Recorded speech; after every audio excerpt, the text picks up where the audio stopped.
All right, here we go. Hey, what's up, everybody? Welcome back. We are back. We're gonna check out.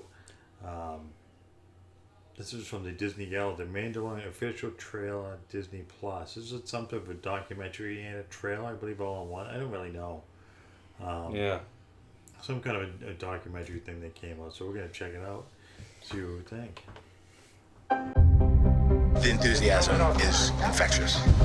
So much of this process is about problem solving and making breakthroughs. Everyone is coming with their own experiences to a galaxy that can support it. And then also have a group of filmmakers who were not afraid to jump in. It's hard to believe all these years later, there's such energy around new stories in this world. The volume put me back in a set as if it was built. The outside is all video walls, and the top is a video wall. That was, for me, one of the most rewarding experiences as someone who just loves Star Wars. It was like one of the weirdest and best things that ever happened with Werner. He was acting against the baby, and he started directing the baby directly. I'm trying to direct Werner, who's now directing the puppet. He was telling us we needed to commit to the magic, make them use the puppet. IG-11 was like IG-88. They built him out of parts of the old Cantina set from A New Hope. We, as children, like that's the coolest assassin robot. It was bolted to the floor. We're trying to draw from all over Star Wars. Action.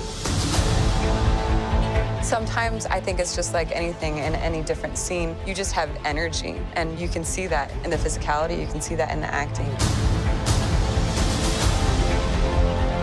George reiterated, remember to make these stories hopeful, to give that to kids, because they really need it. It's important to the foundation of Star Wars, but we don't just want action, we want to feel uplifted. And Star Wars ultimately is about family.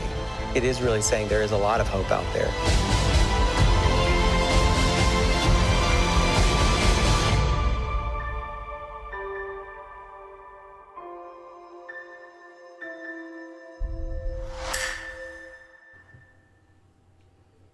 That looked pretty cool. So is this gonna be an 8-part like docu-series? Like, so it's gonna be like a documentary about Basically. the making of the Mandalorian. It sounds like it, yeah. So it's gonna be starting. What did it say? May 8th, May 4th. May 4th. So that's Star Wars Day, So it's in which is also the day of the finale of the Clone Wars TV yes, show. it's just over a week away. That looks pretty good. Yeah, I like stuff like this where they show the kind of behind the scenes, how things work, how things happen, how they how they figure certain things out, as far as the story goes. Yeah. And the different cast they go into it. Yeah, it's pretty cool how, because they showed some of it in here of how the how some of the scenes were put on video, and then basically they would just they would just do it in the studio.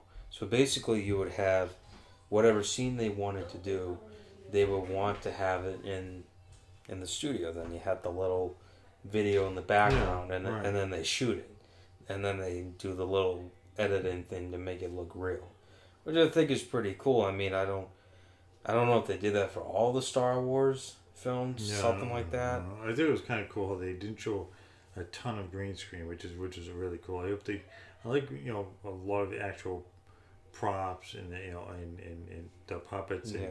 backgrounds and vehicles, stuff like that. They're actually really used. I'm not a huge fan of too much green screen. Too much CGI takes away from some of the magic of some of the Star Wars stuff.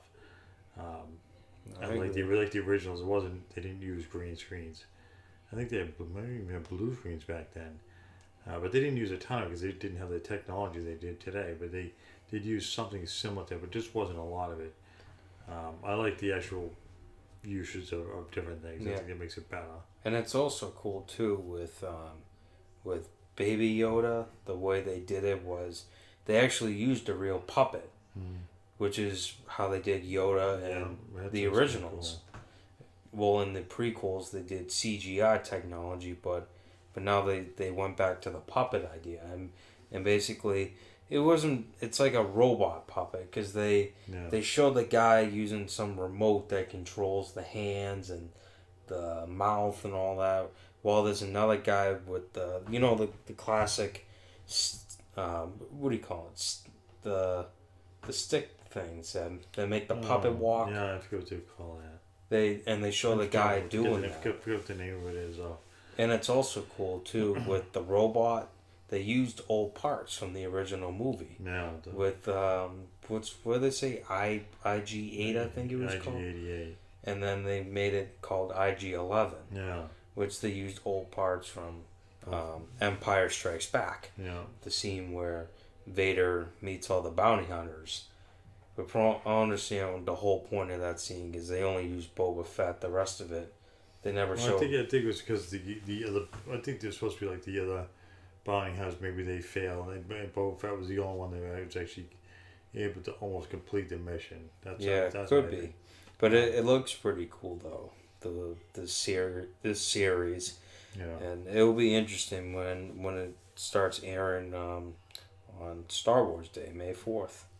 Yeah, I think it's going to be really interesting. A lot of fun to watch. Yeah, I think there was interesting. I was kind of hoping there was a Mandalorian trailer, but apparently it says it in the title, but there's no trailer there. So no trailer yet from the second season of Mandalorian. Mm-hmm. But it was still really cool to watch, and I'm looking forward to watching this documentary series, whatever you want to call it. So I think that's going to wrap it up. If you guys like this video, give us a like. And subscribe. Until next time.